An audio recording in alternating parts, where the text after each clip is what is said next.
শেখ হাসিনা এবং আসাদুজ্জামান খান কামাল সাহেবের বাংলাদেশে তাদের সমস্ত সম্পত্তি ক্রোক করা হয়েছে, বাজেয়াপ্ত করা হয়েছে। জুলাই বিপ্লবে শহীদদের মামলায় শহীদরা ন্যায় বিচার পেয়েছেন, রাষ্ট্র ন্যায় বিচার পেয়েছে, প্রসিকিউশন পক্ষ ন্যায় বিচার পেয়েছে। সেই ন্যায় বিচার প্রতিষ্ঠা করতে যে সেই ন্যায় বিচারের মানদণ্ড হলো এই মামলার দুইজন আসামিকে সর্বোচ্চ শাস্তি মৃত্যুদণ্ড দেওয়া হয়েছে। একজন আসামি যিনি রাজসাক্ষী হিসাবে নিজেকে আদালতের সামনে উপস্থাপন করেছেন, সার্বিক বিবেচনায় আদালত তাকে 5 বছরের কারাদণ্ড প্রদান করেছে। আমরা মনে করি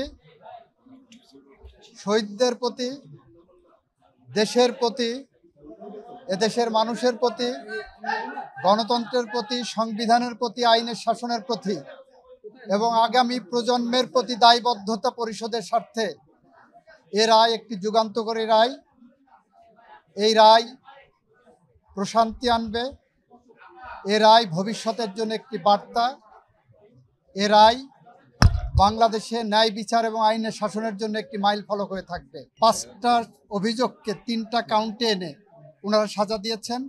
শেখ হাসিনাকে একটা কাউন্টে সুপিরিয়র কমান্ড রেসপন্সিবিলিটিতে যাবজ্জীবন জেল আনটিল ন্যাচারাল ডেথ দিয়েছেন, আর ডাইরেক্টলি যেটা নির্দেশনা দিয়েছেন সেখানে তাকে ডেথ পেনাল্টি দিয়েছেন। আইনের বিধান মতে যেদিন থেকে গ্রেপ্তার হবেন সেদিন থেকে সাজা কার্যকর হবে।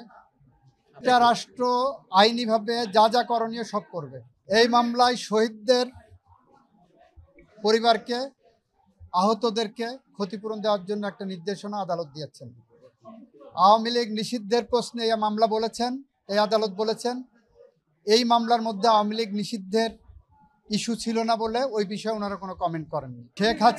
শেখ হাসিনা এবং আসাদুজ্জামান খান কামাল সাহেবের বাংলাদেশ